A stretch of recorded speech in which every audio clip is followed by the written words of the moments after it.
How's it going, ladies and gentlemen? Welcome back to the Cweemy cast. And today I'm joined with Dongtrope and Flamejack, aka Eli and Caleb. And today we have a very special guest, guys. We have Ryan Reinike, who has been seen in Twisted Metal, Enterfear the Next Wave, as well as very recently the new Five Nights at Freddy's movie. He got axed pretty early, sadly. But hello, how are you doing, Ryan? Good, man. How are you guys? Good, good. Good. Getting axed seems to be my forte. Yeah, all the everything I've seen, it seems you at one point or the other just don't end up in the right situation. Hey, nobody gets out alive, right? Yeah, that's how it is. So the first topic I want to go about is the FNAF movie. So like, how was that whole experience? How did you? The main question I think I want to ask you that a lot of people have had recently is, I don't know how aware you are of this, but prior to you being casted, it was supposed to be a YouTuber named Markiplier. hmm Are you hmm aware of this? Yes. Quite, yes. Okay.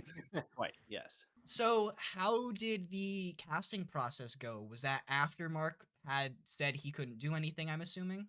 Well, actors of like the level I am in the Five Nights movie, which would kind of be like a, featured actor or something like that. Like, Okay. oh, he does a little dance and he gets off stage. You don't know a lot. You don't. Nobody tells you anything. They're Okay. like, this is what you put on. This is when you show up. This is when you go home. So from my perspective, my agent says like, hey, we got this audition for you. Here's the scene, and it was just a bunch of physical stuff. It was no Yeah. dialogue, which is challenging as an actor, but also fun too, because it's like, oh, I don't have to memorize anything. I can just like react. So I did that, did my bit, sent it in, and maybe 2 weeks later, my agent called and he said that the casting director said the production really liked me and they wanted to secure some dates. And I was like, yes, let's do it. That's awesome. And I didn't tell a lot of people because I'm kind of superstitious. It's like if you tell somebody a secret dream of yours, then it will Mm, go away and right. fall just because God hates you. Um, and so I only told like my wife and my kid, who is now 19 and came up with all the Five Nights movies. So she was like, "Oh my God, you're a real actor because you're Oh in my. something I know." And I was like, "Yes, I'm proud now." And then and then I got a call from my agent about 2, 3 weeks after I got the role, saying like, "You don't have the role now." He said, sorry to tell you this, but they decided to go with some stunt casting to do a cameo thing, which is not uncommon in movies, especially with this kind of fan base. And he said they're getting some YouTube guy. I don't even know who he is to get you in there, and don't sweat it. Just keep your eyes on the future, and this might even turn around. Who knows? Whatever. Very agent like. No reason to really dwell on it because there's not a lot you can do. You can't like write a letter to the manager and say like, I want my Please let role me back. be in the role. Yeah, so you just kind of like, son of a bitch. And so it was good having not told, all my buddies and stuff like that to then be like, oh, that thing, never mind.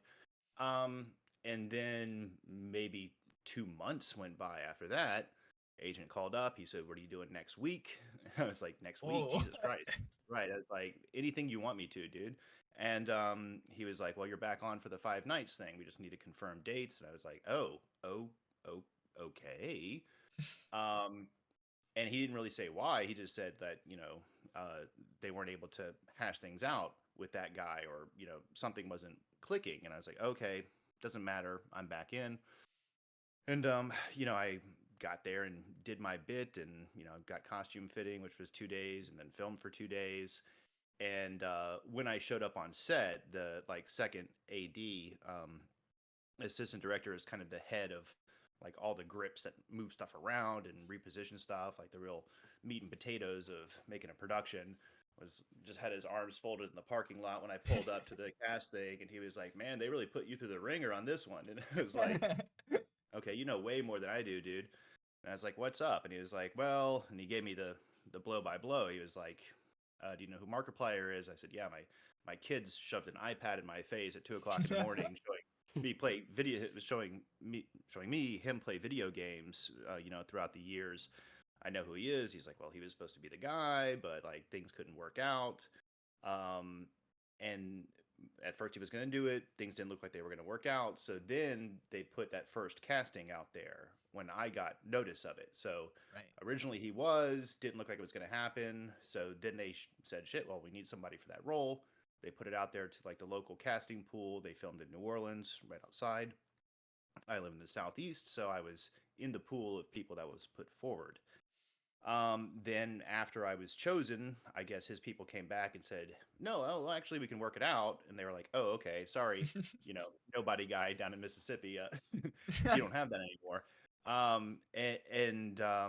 And then I guess they couldn't make the calendars match or whatever, and then they were like, "Oh, psych, you're actually in." So, I mean, it's kind of convoluted, and I know like his Markiplier and Five Nights, it's like a weird symbiotic relationship how Right. they came up at the same time because Hmm. obviously all the great YouTube streamers depend on these cool games to really snap onto and notice something unique in and enjoy it for their own content creation and develop a fan base along Exactly. with the game itself developing a fan base. So I can understand totally why they wanted to get him in there. And yeah, it was just a real, real little whirlwind how it turned out. And I was like, oh gee, I hope the Five Nights community doesn't hate me. Like, oh, we wanted our boy, and you're not our boy. Who are you? But they've been awesome. Like everybody's been like, oh no, you're great, man. You really really hit the mark. So You were, I think, going into it, I was expecting some cameos because it's FNAF and it's like mhm. that's a major thing. Um, but in my honest opinion, I feel like in a lot of people's opinion at this point, the cameos we got were really cool. And I feel like if Mhm. Markiplier had been thrown in there, it would have felt like too much in a sense. But I Mm. feel like it also leaves a really good sense for him to be in a sequel, if anything. But like as what you were saying, the community would not hate you. The community does not hate you. We love you. Like Yeah, no, honestly, they've the they've first been little bit awesome. we've the first I hope, man, like if there was some way with what they do in FNAF, even if you're not the same character, come back. We need this man back. Yeah, You're well, amazing. hey, go riot at Blumhouse Let's go. and Let's do it, guys. get Hashtag back bring in there. back Ryan. Let's go. So the next thing on my little list of topics here I wanted to talk to you about was just acting as a whole. I have a lot of friends who act. I've actually worked on a few like short films myself. I've worked on a lot of mostly college thesis film projects. One of them I did like a small cameo where I actually had to fall. I was in like a diner for one of the scenes, and I was the Mhm. diner boy, and I was bringing stuff out. I crashed down. I have the blooper Nice. somewhere, but I did it like way too early. I like completely missed my cue. Dongtrope's seen it. Caleb's seen Oh it. They yeah, know no, it was exactly what I'm great. talking You about. like carrying a tray or I something? had a tray and I had to fall over, but they were supposed to say a line before I started walking, but they go action. I picked it up, walked, fell, and everyone Nice. starts laughing. And that was like the most sincere take I did because I had like a whole giant bruise on the side of my hip. It was bad. Dude, nice. Good commitment. But yeah, so how long have you been doing acting and like where did you start? Because I've also seen that you've done a lot of theater work as well. Mhm.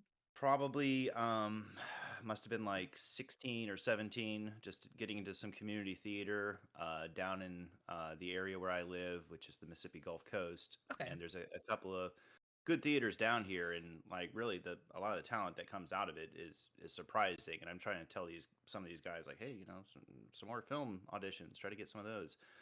From like little musicals that were like written by local people, just like these old ladies who wanted to like do a 90210 parody, but about Biloxi, which was interesting. And then there was a original theater group that came out called JAMO, JAM-O, with Jimmy Burrell and James M. Taylor, who was kind of a writer composer combo, and Jimmy was really good with writing and his knowledge of like horror movies and stuff like that, and very good at prop making and graphic design. And James is a musical genius, a good friend of mine. And they wrote an original musical based on the Jungle Book called Jungle. And the conceit of it was kind of Welcome to the Jungle from Guns N' Roses, but re envisioning the jungle as like a playground or like a teenage landscape that somebody Okay. comes up through That's pretty as a cool. metaphor for the jungle. You know, That's so really cool.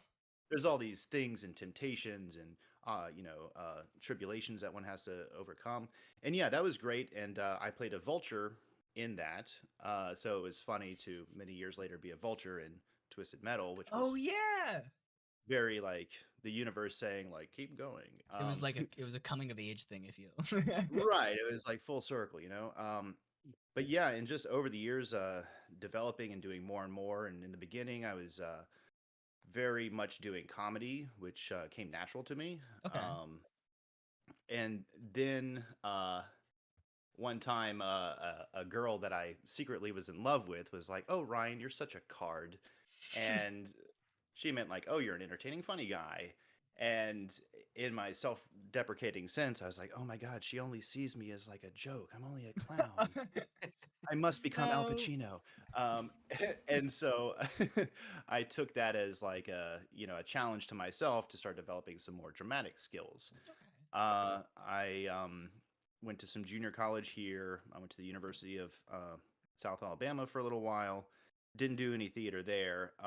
And then I went to the University of New Orleans, where I finished up in their theater program slash with some art background.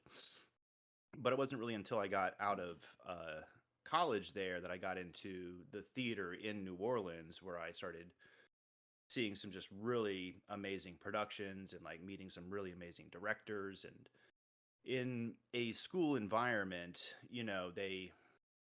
it depends on the kind of teachers you get. A lot of times you get these touchy feely teachers that are like, "Oh, well, you need to explore your inner blah blah blah," and Yeah. like getting real, almost It's new like, agey yeah. about it. And there's something to that, but I think that can kind of become a sinkhole that people just get trapped in. And Yeah. at the end of the day, you got to turn a wrench and make a scene happen. Exactly. And in New Orleans, I had the opportunity to work with a great director named Perry Martin, who passed recently, sadly. Oh, Um, and he's like one of the best directors I've ever known. And a hilarious thing about that is that he was like legally blind. He wore like Coke bottle glasses, but he could tell just from the atmosphere in the room and the sound of your voice and the light falling on your figure exactly where you were and what you were doing. And he really just broke it down. He was like, this isn't magic. You want to know the magic of art? The magic of art is give me money and I'll make it disappear. right. Uh, you need to like deliver something basically. And he told me a story one time of an actor just like needing motivation. Oh, I can't sit down in this chair when you tell me to because I need motivation. And he said, okay, you want motivation? All right, your motivation to sit in that chair is to not be recast by somebody else. So sit in that chair. There you The go. actor sat in the chair. So that was a very, nuts and bolts pragmatism that was great, I think, for me. And yeah, developed there. Got an agent, started auditioning for some stuff. Got a Visa commercial when I was like 27 in New Orleans, which was pretty cool. Like huge national Super Bowl commercial was great. And around that time, we had my daughter. Okay. So things kind of turned around. Katrina happened, just best intentions, mice and men kind of thing. Started getting into graphic design and web design, which I pretty much taught myself over time, and that's what I do now to keep the bills on, in addition to my wife's employment. And had continued doing theater, directing it, writing some plays. I wrote some plays when I was younger. Um, and then COVID happened, and I guess I needed another cataclysmic thing like Katrina to like snap me back into acting because I was like, oh, hey, nobody makes it out alive. Maybe I should give me the title for the episode. Maybe I should do that whole acting thing that I've kind of been putting off for 18 years or whatever, just kind of spinning the prayer wheel of life before I end up on a ventilator, just gasping, saying like, "Oh, I should have done that thing again." Right. And then I got an agent again in New Orleans, and he submitted me for quite a number of things, and he only does like SAG union stuff. Okay. So while he's submitting me for those, I go out and submit myself for non-union gigs through a couple of websites online, and I've secured a good number of those because I was like, oh, I need to build up my reel. I need to get myself some good material I can show somebody, and like, hey, Yeah. this guy can do a job. And well, that pretty much brings me to today. Maybe more of an answer than you needed, but there you No, go. that was an amazing answer. I like to hear like the history of it because it's like some people go from a lot of people go from like different angles. Nobody comes from the same place in acting, is what I've noticed. It's different for everybody, and I think that's to a sense like everything. But I don't know. It's just very interesting to me, like the sense of movie making. Like that's where I plan to end up at some point. Hmm. So just the Yeah, art of it's movie making great. is really interesting to me in general. It is. It's a very amazing craft. I mean, so is stagecraft. My closest friends today are friends that I made when I was doing that stuff back when I was in my late teens, early 20s. Yeah. Everybody's got a small, close circle of friends, and generally they're people you bond with. You get your band of brothers mentality from the same kind of shared passion.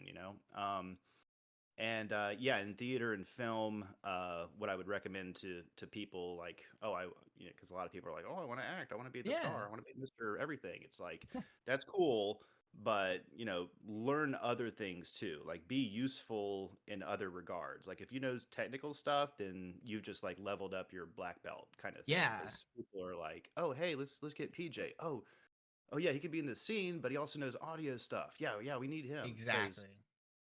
if you look at a movie set like from a bird's eye view, There's a you lot. see Yeah.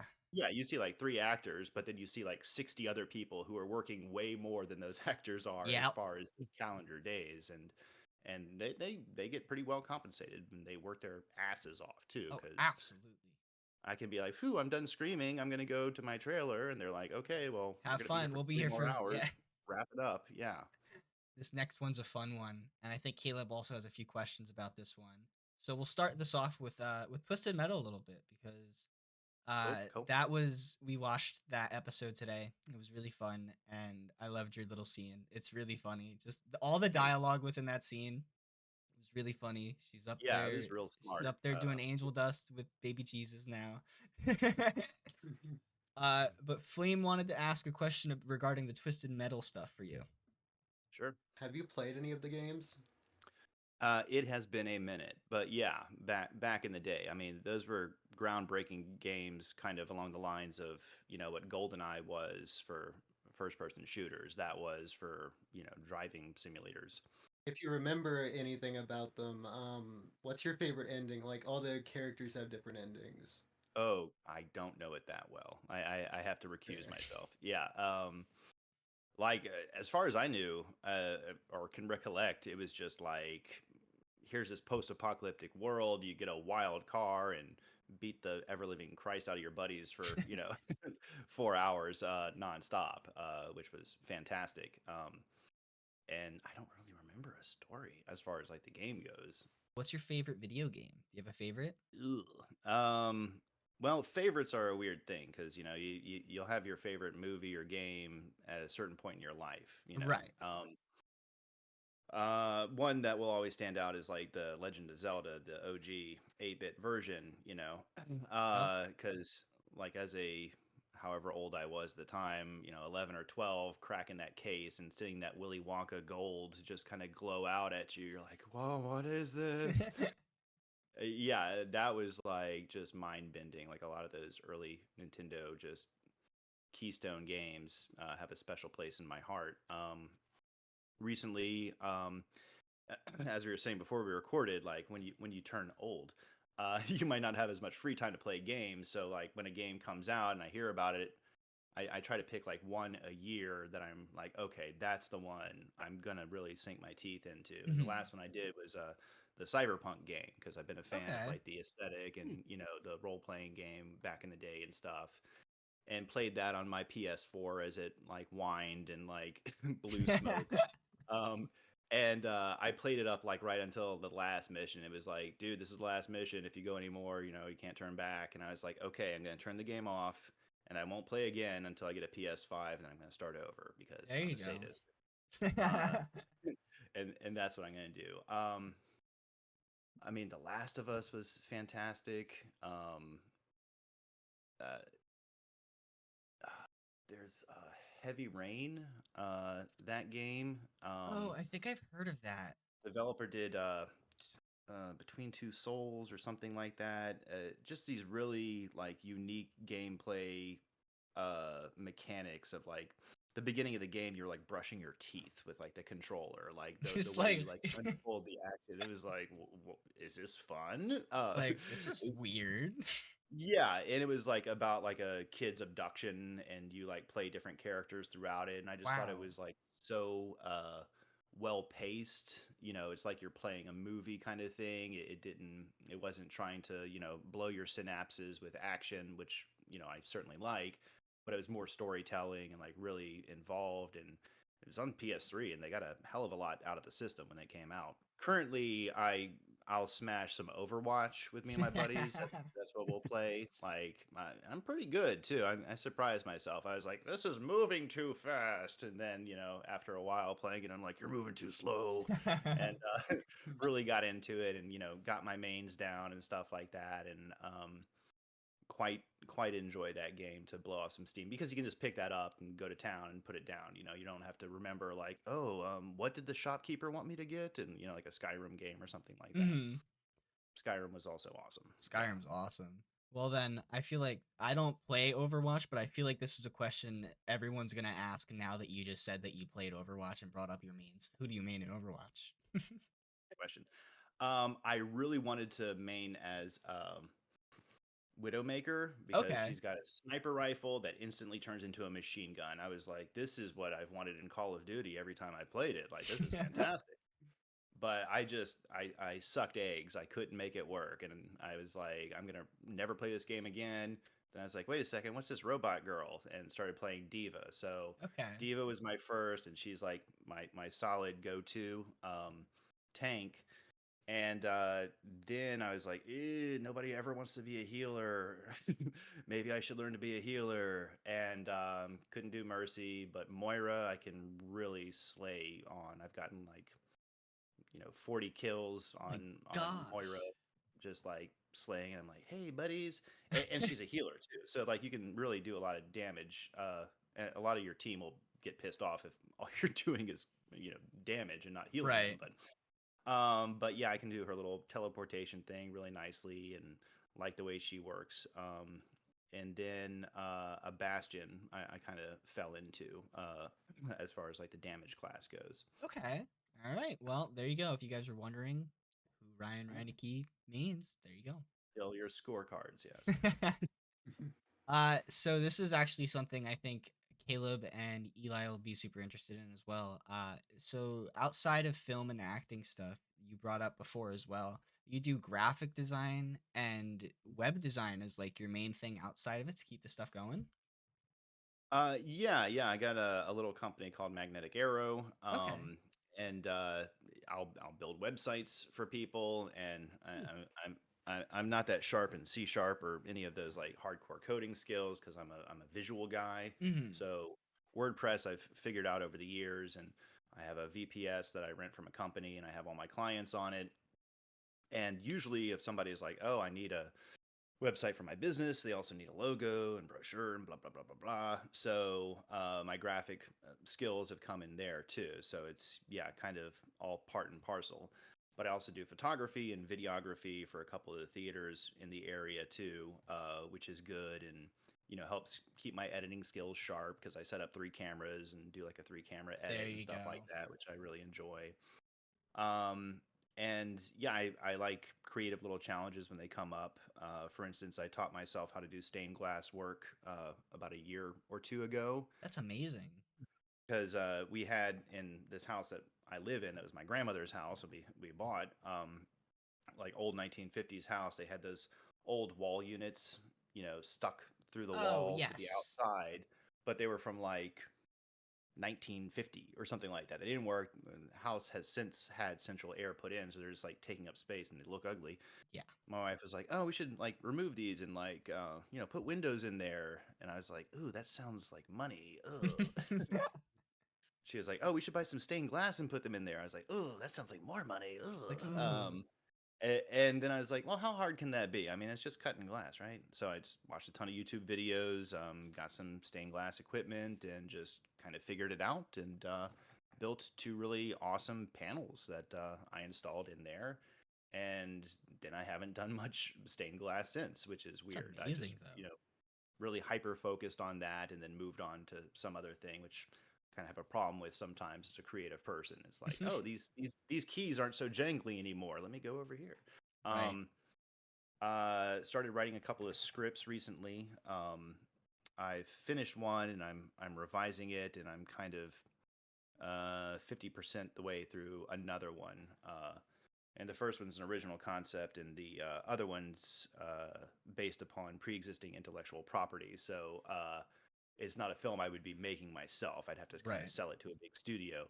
But the first one is something I've been considering about filming with my cadre of people down here and the different film tech people that we did Enterfear with, as well as actors from the local community.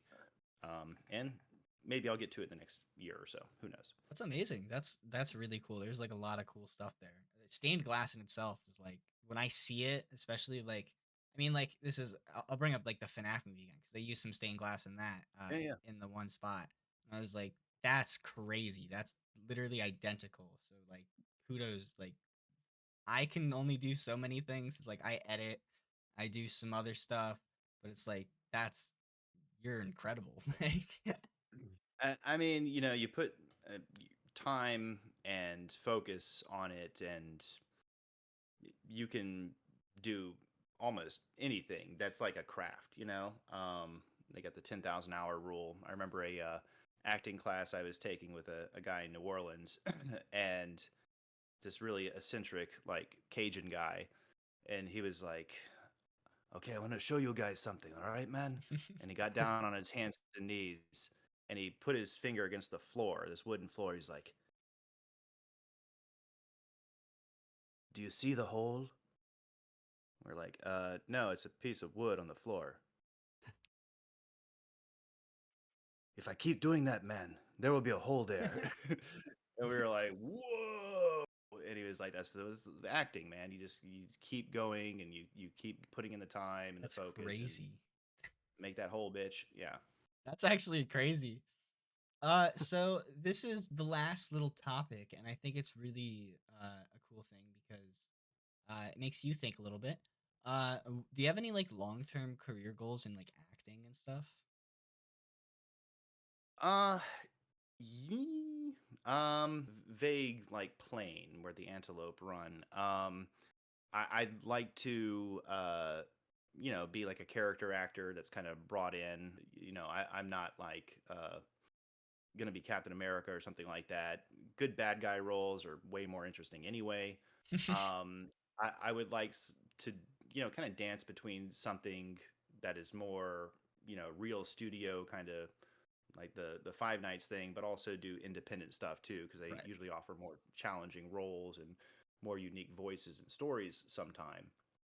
Um, I and it's not about like being wildly successful or anything. It's just, you have enough money when you don't have to worry about money kind of thing. Uh, or I've heard like, you have enough money when you don't have to look at the prices on a menu. Yeah. If I could get there and, not worry about, the concerns of like, oh, the house note and the car and the kid and blah The blah blah. way I usually Um, say it is it's like as long as I can live comfortably, that's where I want to be. It's like yeah, yeah, comfortably, not stressed, and be able to pick and choose to some degree. I don't have to have a castle in France. yeah. Not not that I would turn it down if anybody's offering one, but I think it's best to keep the goals, somewhat realistic. You can, Right. yeah, shoot for the stars, kind of thing, and land among the planets. But yeah, basically that. Right now, I'm looking for a agent based in Los Angeles or New York that can get me some work out there, because my guy's very focused and like kind of limited in the southeast region, which extends up to Atlanta and stuff, so it covers some territory. But Right. at the same time, I'm kind of hemmed in to some degree. Post COVID, though, there is a little bit more openness for studios to get people kind of sprinkled around, because almost everybody is sending in a video these days, Yeah. which is great. Because if you like go to audition, you're sitting in a room with 10 people like picking their nose and running their dialogue and doing live streams and just annoying crap like that. It's just like, no, let me do it in my home studio and send you my piece, and then we'll take it from there. Right. That's amazing. This next little segment, I went to Twitter and the FNAF Reddit to ask for some questions about your role within the FNAF movie, and I have about 8 questions here that I've gathered, and I know Dongtrop will also have a few to add on by the end of this. Yeah. But so this first question, how much did you know about Five Nights at Freddy's prior to receiving your role? Did you play the games prior or in preparation for the role? Um, I knew quite a bit about it. I mean, I certainly knew like the cultural impact it had. Because, like I said, my kid was right at that sweet spot. She was like 9 when it came out, the first one. So I saw its growth over the years. And whenever I would meet somebody around my age that had like a kid within a certain age range, I'd be like, Five Nights at Freddy's. He'd be like, Five Nights at Freddy's. And they would know, you know. And even when I was doing this movie and telling wider audience of people, there were some people that knew nothing about it, and the people that knew about it were like, "Oh my god," It's like, because they knew the size of the community and like just I mean, it's been growing for a decade, you know. So, you know, you got my kid when she's 9, but then you get the next year's group of 9-year-olds, and you just compound that over a just decade, and keeps you got going. a lot of people out there, right? So I knew that. Now, as far as playing it goes, I had seen the gameplay a lot from my kid playing it and her like showing me videos of people playing it. Um, I did try to play the Oculus port of it, Okay. but not only did I suck, but I was scared while I was sucking, and so I just kind of like rage quit, and I was like, "This is dumb." Um, and so sadly, no, I did not like strap myself in and like I'm gonna beat the game before I show up on set because I mean that'd be great, but one, I'm not that good, and two, I don't have that much free time, and but it has made me want to certainly revisit it just because of you know all the lore and everything. What was it like having a role in such a beloved franchise? Was it scary, nerve-wracking? Any like hard, crazy feelings with that? All of those, yeah. Uh, like a phantasmagoric roller coaster. Like you know you want to do it, but when you're like stepping over that rail, you're wondering how good of an idea that was, Right. and that you don't want to mess it up, kind of thing. You know, like oh, I don't want to spill the soup on the mayor, but I'd like to be a waiter, kind of thing. So I knew there was a lot of not really pressure, but self uh, dependency to deliver something that would serve the spirit of the story. Right. You know, I got when I was on set, and just from the short amount of script that I saw, that this was to be played straight. There was no like, oh my gosh, like oh Disney movie looks at the camera or anything like that. It was very like, Very no, straightforward. this is like going down. Like this is going to be a horror. So I'm glad that they went that route, especially in the beginning thing, and kind of got the sense that I was going to be the first kill. And one of my buddies was like, "Oh, dude, you're like Drew Barrymore in Scream," and I was like, "What? Like the first kill? Like the thing you don't want to see happen to the hero happens to you?" And I was like, That's "Yeah, true. that's kind of cool." And the whole like loosening the screw thing, I was like, "Hey," and I didn't die in vain. You know, I got Mike partially there, so Right. I saved the hero kind of in a weird way. You helped. I gave You him a helped in the jump long run. start. Yeah, yeah, yeah. Um, so yeah, it was nerve wracking in the sense that oh god, I don't want to mess this up. I want to make everybody happy. I want to deliver to them. And Scott was there when I was filming, and Okay. he gave me like a thumbs up and was like, "Oh, you're doing real good." And I was like, "Hey, thanks, man."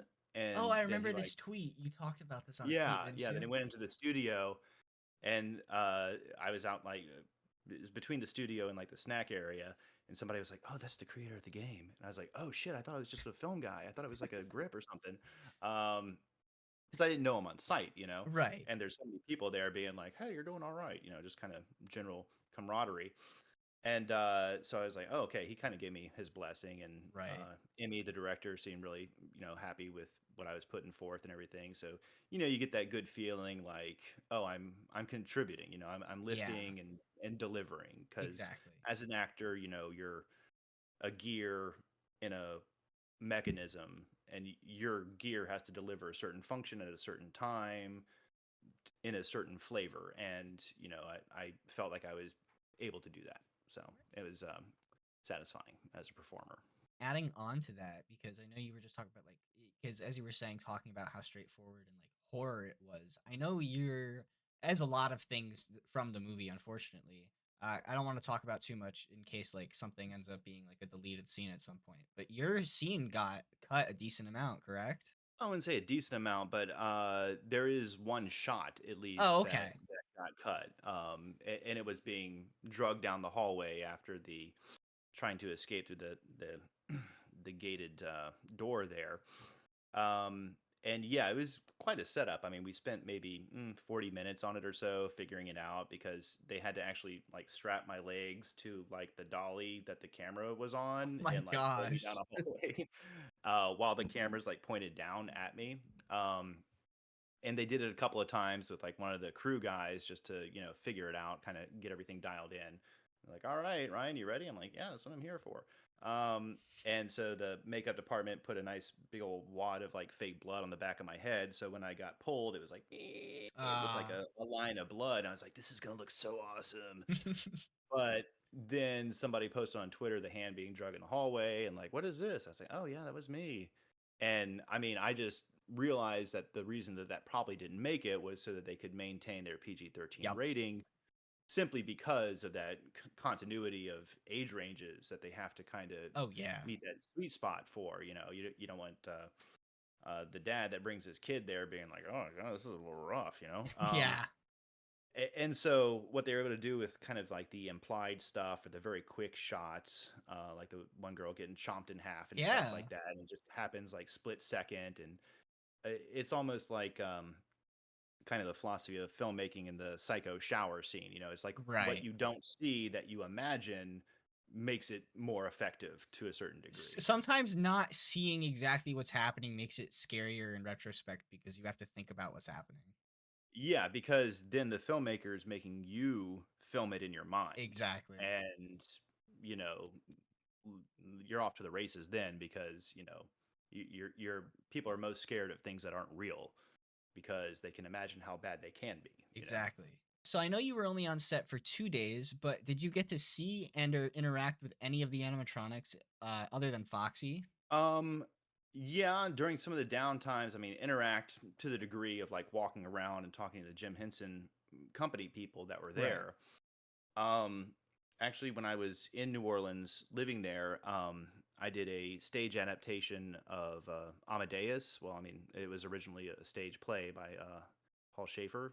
I think I'm getting his name wrong, but it's about Mozart. Are you guys Okay. familiar with that? Yes. Um, the movie's great. I was playing Mozart, and the directors, just amazingly talented guys, decided that they would incorporate puppetry into the telling of that story because the play, for those that don't know, is told from an adversary composer of Mozart's back in the day. It's an imaginated kind of conflict between the two, and he's consumed with jealousy that there's this young kid that can play the piano so well, and he realizes this person is more talented than he is, but he judges that this kid doesn't deserve the recognition he's getting because this older guy's put in his time and he loves God and he's very penitent, and Mozart's out there having sex with everybody and getting drunk all the time and uh, being celebrated.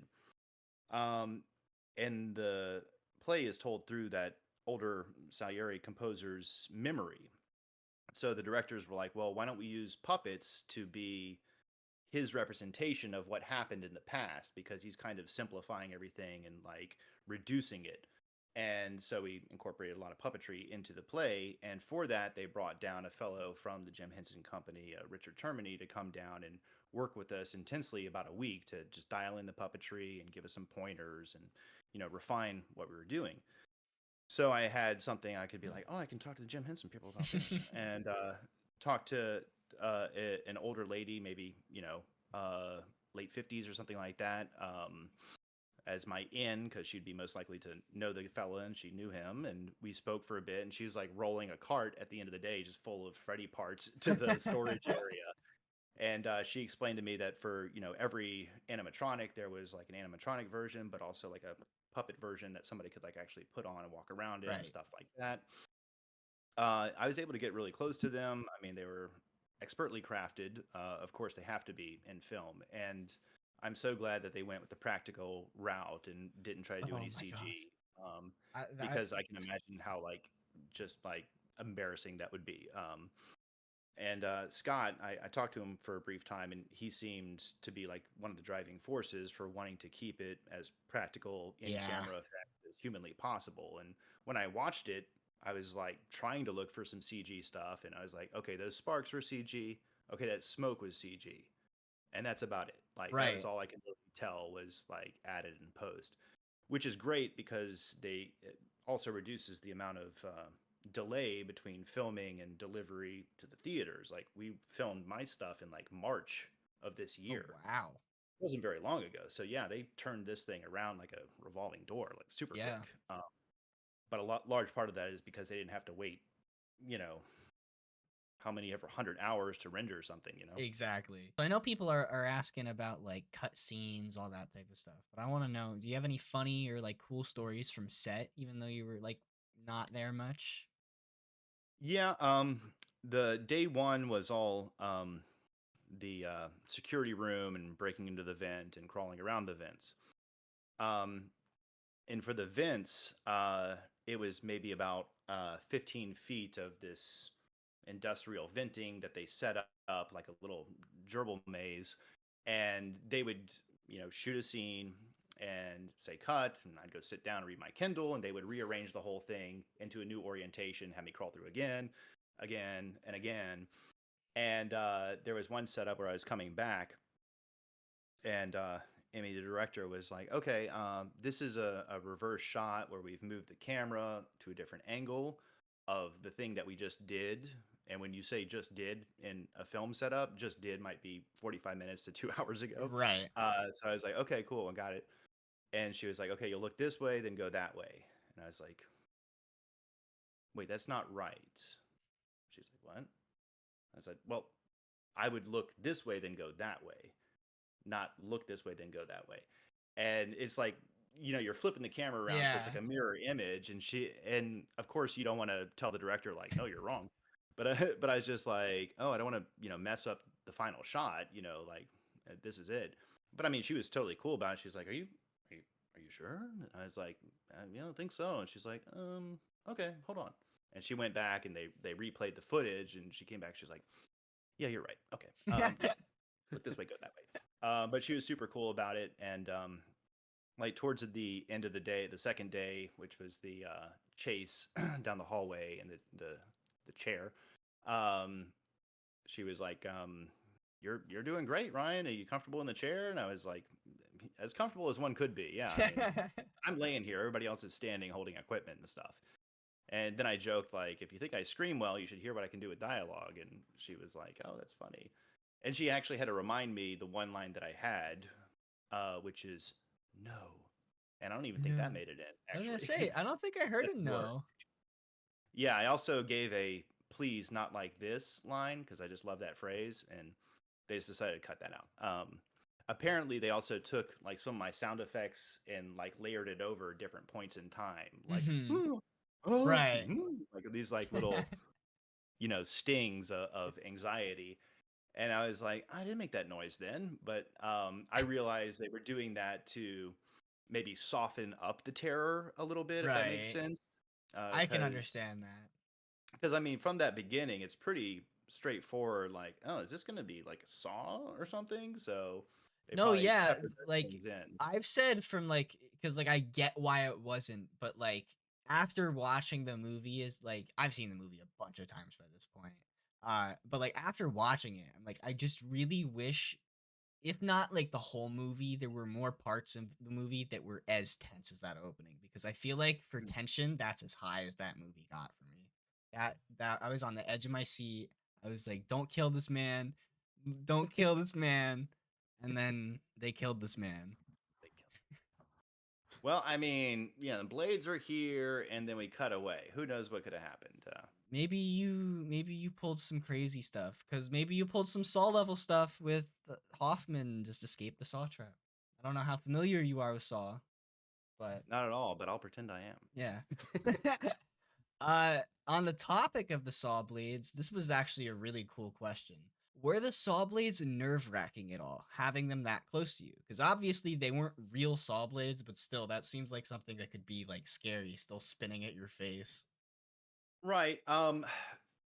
No, I mean, typically on a film of that budget with that pedigree of like Blumhouse, Universal, safety is priority. Right. Everybody's in a union. Nobody wants to shut down the production or get sued. So like everybody goes through, a good amount of detail of like, this is what's going to happen. This is what this thing is. This is what it's made of. And I also, I'm sitting there for like 20 minutes looking at the thing before it even moves because they're setting Right. up lights, stuff like that.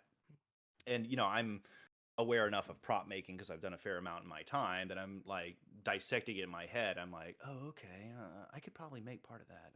It's a little piece of EVA foam, and they carved it up, and then they soldered some of that things together. And so I'm thinking of it more analytical than like, oh my god. Right.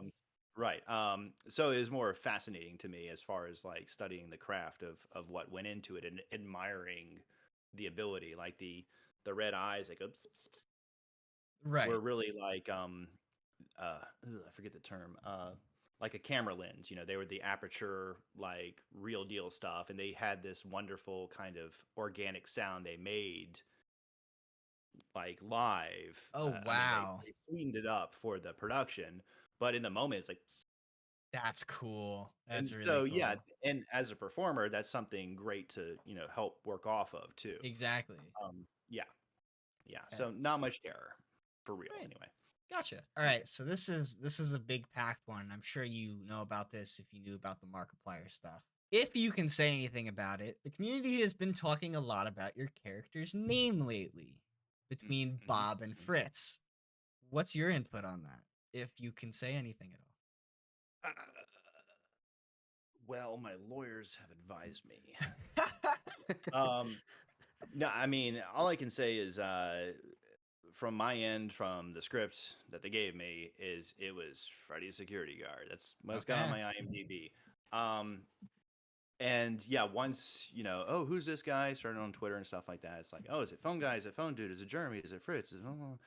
And I was like, oh, this is great. I love how they're just kind of tossing this over and like mulling over it. And then the first few pages of like the book adaptation of the film came out. It was like Bob goes down the hallway, and I'm like, Bob, that's like Fritz is way cooler than Bob. I see you as a Fritz more than a Bob. I think a lot Well, of people yeah. do. I mean, my last name is Reinike. Some Yeah. people come from Germany. Why not? And I was like, maybe his name is Bob Fritz. I don't know. Yeah. So I'll just say I'm not that excited about Bob, but like whatever, I know there were probably several security guards chewed through that entertainment Oh, business absolutely. throughout the years. So So just curious. Mhm. So if you could change like anything about the movie, what would it be? And it could be like anything, like tone, runtime, even a specific scene. I don't know. Well, I don't think I'm qualified to imagine that, simply because I don't know the franchise, Ah, as intimately as I feel one would to put their thumbprint on it. yeah. I see people on Twitter like, oh, this is for babies, stupid. And I understand where they're coming from. Like, it would have been cool if it was like, all right, wear your balls on the wall, baby. Yeah. We're going Like, Yeah. hardcore. Yeah, like I could see that version working very well, Oh, but definitely. I can also see that like totally cutting out a lot of people, kids, that would really that already have a love of the franchise, and then they Yeah. feel like they can't be a part of it. So I sympathize there with Scott and the production team, and I know they went through several scripts and probably directors too, I imagine. I mean, it's been in development from different people over 8 because Oh years. yeah, no, yeah, it's been because going since like Chris, 2014, it wa- 2015, 2014, but they were supposed to 2014. have the Harry Potter guy was supposed to direct the movie originally. Oh, Wow. really? Yeah, he was signed Zemeckis on. or Ah, hold, I gotta do a keep talking. I'll do a Google search. and so something like this, and one of the things Scott said to me is that he was you know um came across as somebody who had almost like a kid who had made something at summer camp, like a little clay ashtray or something like Right. that, and Yeah. wanted to give it to his dad, and it was kind of like, oh, I just hope they like it. Like he had that kind of sincerity of what they were doing there with the film. Like Yeah. from him, I got total just genuineness of That's this how I is felt for the watching it. fans. Yeah. And when you say for the fans, you for this franchise, you have a wide net to go across. Right. So yeah, I could see it being super hardcore, but I could also see it being super, Sunday school matinee, Disney movie, like just totally toothless also. And so I think they struck a real nice balance. They didn't like lean hard either way. They went in the middle to try to have as many elements as they could of like tension and horror and dread, but also incorporate a lot of fun stuff as well. Yeah. Aside from that, I would put myself in it a lot more. That's the change. Yes. There we go.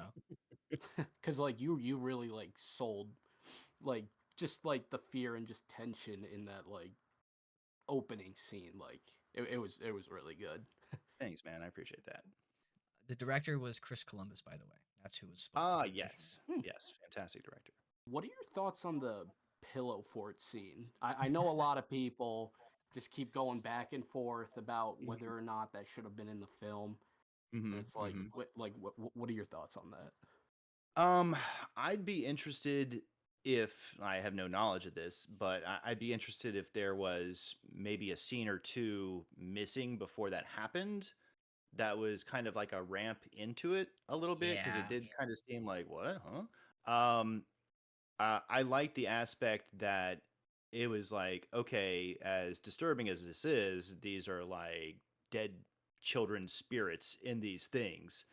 So Exactly. That's like we have to have them express that childhood and that they have that nucleus of play that's still there. They're being manipulated to do these horrible things because at the end you have to sympathize with them because they're prisoners, and they're brainwashed and whatever else is going on. So I don't know, the different ways that could have been expressed, but I mean, that's a very classic like childhood thing. Like, oh, let's build a fort. Yeah. So yeah, I see that. Yeah. No, because like I mean, I personally like that scene for the exact same reason you described. Because yeah, I mean they're still children, inhabiting those suits. So it's just like, I don't know what everyone's problem is with that. But, right.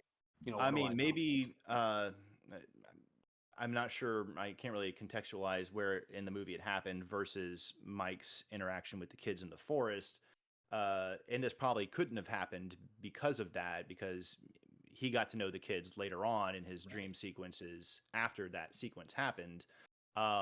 If it could have like flashed to the children there in the places of the animatronics, so they really get that spirit across of like, this is who they really are, you show them in the animatronics in a certain position and then you change an angle and they're all the kids in the position. I think that would have been like a good shot.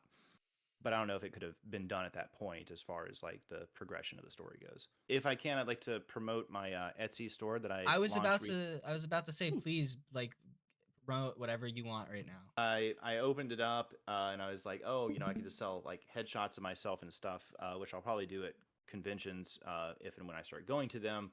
But since I'm a graphic designer, I was like, okay, well, let me take some stills from the movie and kind of put my own spin on it. So this is the first one, the Screamer. That's really cool.